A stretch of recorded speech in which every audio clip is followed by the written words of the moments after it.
नमस्कार, मैं रचना शर्मा चढ़ती कला टाइम टीवी देख रहे सभी दर्शकों का स्वागत करती हूं। आप देख रहे हैं हरियाणा के समाचार। समाचारों की शुरुआत से पहले एक नजर आज की मुख्य सुर्खियों पर।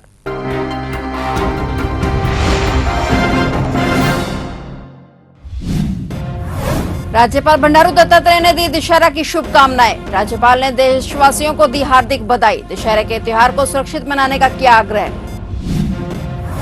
नायब सिंह सैनी 17 अक्टूबर को सीएम पद की लेंगे शपथ। पीएम मोदी समेत बीजेपी के बड़े दिग्गज रहेंगे मौजूद। पंचकुला में होगा सैनी का शपथ ग्रहण।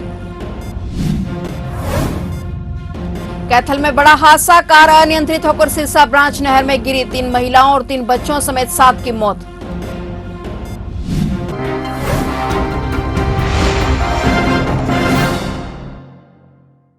और अब समाचार विस्तार से। हरियाणा के राज्यपाल बंडारू दत्तात्रेय ने दशहरे के शुभ अवसर पर हरियाणा और देश के लोगों को हार्दिक बधाई और शुभकामनाएं दी। दत्तात्रेय ने कहा कि बुराई पर अच्छाई की जीत का प्रतीक दशहरा एक ऐसा त्योहार है जो धार्मिकता, साहस और अखंडता के मूल्यों को मजबूत करता है। राज्यपाल ने कहा कि दशहरा इस बात की याद दिलाता है कि सत्य और न्याय की हमेशा जीत होती है। यह हमारे कार्यों पर विचार करने और एक ऐसे समाज के निर्माण के खुद को फिर से प्रतिबद्ध करने का समय है जहां समानता, न्याय और समावेशिता को बल मिले। राज्यपाल दत्तात्रेय ने कहा कि आइए हम भेदभाव, असमानता और सामाजिक अन्याय को, बुराइयों को खत्म करने का प्रयास करें और एक सामंजस्यपूर्ण और समृद्ध हरियाणा की दिशा में सामूहिक रूप से काम करें। वहीं राज्यपाल दत्तात्रेय ने सभी से एकजुटता की भावना और समुदाय के कल्याण को ध्यान में रखते हुए दशहरे के त्योहार को सुरक्षित और जिम्मेदारी से मनाने का आग्रह किया। हरियाणा के अगले मुख्यमंत्री के तौर पर नायब सिंह सैनी 17 अक्टूबर को शपथ लेंगे। इस दौरान प्रधानमंत्री नरेंद्र मोदी समेत बीजेपी के तमाम बड़े पदाधिकारी मौजूद होंगे। बीजेपी राज्यों के मुख्यमंत्री भी शपथ ग्रहण समारोह में शामिल होंगे। सैनी का शपथ ग्रहण पंचकुला में होगा। इसके लिए 10 बजे का समय निर्धारित किया गया है। हरियाणा के नए मुख्यमंत्री नायब सिंह सैनी की शपथ ग्रहण समारोह के लिए जिला स्तर की समिति तैयारियों में जुटी हुई है। कैथल में आज दशहरे के दिन बड़ा हादसा हो गया, जहां एक ऑल्टो कार सिरसा ब्रांच नहर में डूब गई। कार सवार 7 लोगों की दर्दनाक मौत हो गई। परिवार कार में सवार होकर पुंडरी की ओर जा रहा था और इसी दौरान कार अनियंत्रित होकर नहर में गिर गई। इस दर्दनाक हादसे में कार में सवार एक ही परिवार के 7 लोगों की मौत हो गई। मृतकों में 3 महिलाएं और 3 बच्चे और एक अन्य शामिल है। प्राप्त जानकारी के मुताबिक मृतक परिवार गांव डी का रहने वाला था और वे पुंडरी से कैथल की ओर आ रहे थे। हादसे का पता चलते ही पुलिस मौके पर पहुंचे। स्थानीय ग्रामीणों की मदद से सभी को कार से बाहर निकालकर कैथल के नागरिक अस्पताल ले जाया गया। हालांकि अस्पताल पहुंचने पर डॉक्टरों ने सभी को मृत घोषित कर दिया। इस दर्दनाक घटना से इलाके में शोक की लहर दौड़ गई है। पुलिस ने मामले की जांच शुरू कर दी है। प्रदेश में आए दिन सड़क हादसे थमने का नाम नहीं ले रहे हैं। ताजा मामला पानीपत से सामने आया है, जहां भीषण सड़क हादसे में 4 युवकों की जान चली गई, जबकि एक युवक गंभीर रूप से घायल हो गए, जिसे अस्पताल में भर्ती करवाया गया। यह हादसा पानीपत फ्लाईओवर पर ट्रक की टक्कर लगने से हुआ। बताया जा रहा है कि युवक कुंडली से पानीपत ब्रेजा गाड़ी से जा रहे थे और युवकों के शवों को शीशे तोड़कर बाहर निकाला गया। कुंडली से रोहित, नितिन, अक्षय और जाटी गांव से राहुल की मौत हो चुकी है। नितिन और राहुल चचेरे भाई थे और सभी की उम्र 20 से 25 साल बताई जा रही है। जानकारी के मुताबिक ये दोस्त टूर एंड ट्रैवल कंपनी का काम करते थे और इसी काम का भुगतान करने के लिए वे पानीपत आ रहे थे। जब वे कार लेकर पानीपत के एलिवेटेड पुल पर चढ़े तो उनकी कार को एक ट्रक ने टक्कर मार दी, जिससे कार अनियंत्रित होकर एलिवेटेड पुल के डिवाइडर और पोल से टकरा गई।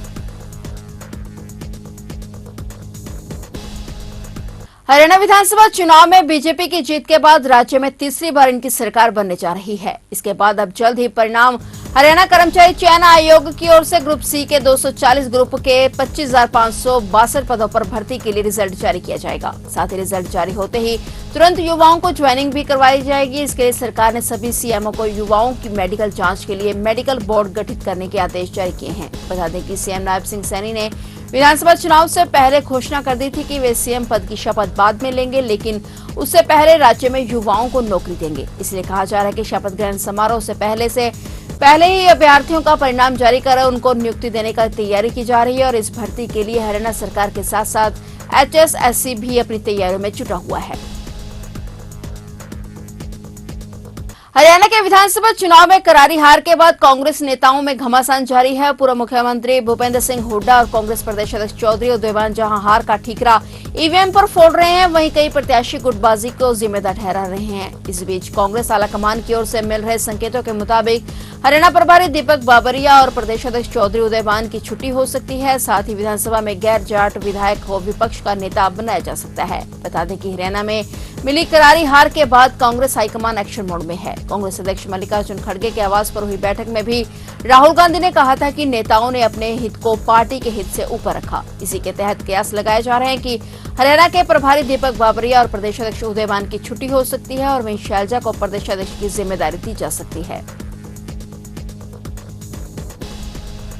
हरियाणा में बीजेपी को मिली प्रचंड जीत और कांग्रेस को मिली करारी हार के बाद से ही दोनों दलों के नेताओं की ओर से बयानबाजी का सिलसिला लगातार जारी है। इसी बीच हरियाणा के पूर्व मुख्यमंत्री और केंद्रीय मंत्री मनोहर लाल ने बड़ा बयान दिया है। मनोहर लाल ने बताया कि हरियाणा के मुख्यमंत्री का शपथ ग्रहण समारोह 17 तारीख को होगा और प्रधानमंत्री नरेंद्र मोदी भी शपथ ग्रहण समारोह में शामिल होने के लिए 17 अक्टूबर को पंचकुला पहुंचेंगे।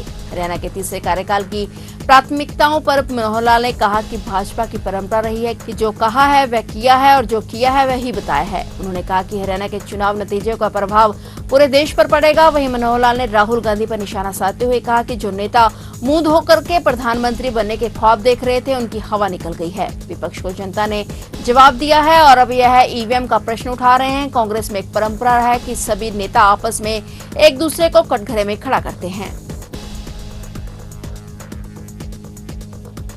हरियाणा विधानसभा चुनाव में हार के बाद कई नेताओं का गुस्सा सार्वजनिक तौर पर सामने आने लगा है। हरियाणा के रोहतक जिले के महम विधानसभा सीट से चुनाव हारने के बाद बलराज कुंडू ने लड़कियों के लिए चलाई जा रही मुफ्त बस सेवा को बंद कर दिया है। पिछले विधानसभा चुनाव में बलराज कुंडू महम विधानसभा सीट से निर्दलीय चुनाव जीते थे और इस चुनाव में महम से कांग्रेस के बलराम दांगी ने चुनाव जीता है। बता दें कि बलराज कुंडू हरियाणा जनसेवक पार्टी के अध्यक्ष हैं और कुंडू का कहना है कि अब महम के नए विधायक बेटियों के लिए बसें चलवाएं। बलराज कुंडू हरियाणा के 4 जिले में महिलाओं के लिए 18 बसें चलवाते थे और कुंडू के समर्थकों ने कहा है कि इतना नेक काम करने के बाद भी लोगों ने उन्हें वोट नहीं दिया, तो इसलिए महिलाओं के लिए फ्री बस सेवा को बंद किया जा रहा है। बलराज कुंडू ने हार के बाद समर्थकों की मीटिंग में महिलाओं के लिए चलाई जा रही फ्री बस सेवा को बंद करने का फैसला लिया है। अंतर्राष्ट्रीय जाट संसद के हरियाणा प्रदेश अध्यक्ष डॉक्टर नवीन नैन भालसी ने नशा मुक्ति अभियान के तहत कश्मीर से कन्याकुमारी तक साइकिल यात्रा का पानीपत पहुंचने पर जोरदार स्वागत अभिनंदन किया। यह यात्रा भारतीय सरकार की परमिशन के साथ 10 अक्टूबर को कश्मीर के श्रीनगर से चली थी और इसका नेतृत्व हरियाणा से स्वीटी मलिक ने किया, जो रोहतक जिले से आती हैं। यह यात्रा 3758 किलोमीटर की है और यह यात्रा नशे मुक्ति को लेकर देश की सबसे बड़ी साइकिल यात्रा होगी। इस यात्रा का नाम रेस अक्रॉस इंडिया होगा। 10 तारीख को श्रीनगर से चली थी कश्मीर में और आज वहां से चल करके पानीपत में पहुंची है। पानीपत में हमारी इंटरनेशनल जाट पार्लियामेंट के सभी सदस्यों के साथ और हमारे माननीय रविंद्र मलिक जी, स्वीटी मलिक जी, जो ये हमारे साइकिलिस्ट हैं 4 साथी, नागपुर से आते 3 साथी यहाँ पर सभी पहुंचे हैं।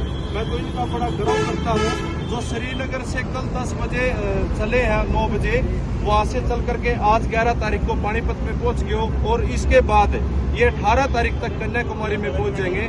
इन्होंने जो 8 दिन का एक इतना कम अंतराल में और जितनी 3700 मेरे ख्याल में 58 किलोमीटर की ये जगह है, यहाँ तक पर चलने की इनकी यात्रा हम तो भगवान से करते हैं प्रार्थना इनकी यात्रा सफल हो।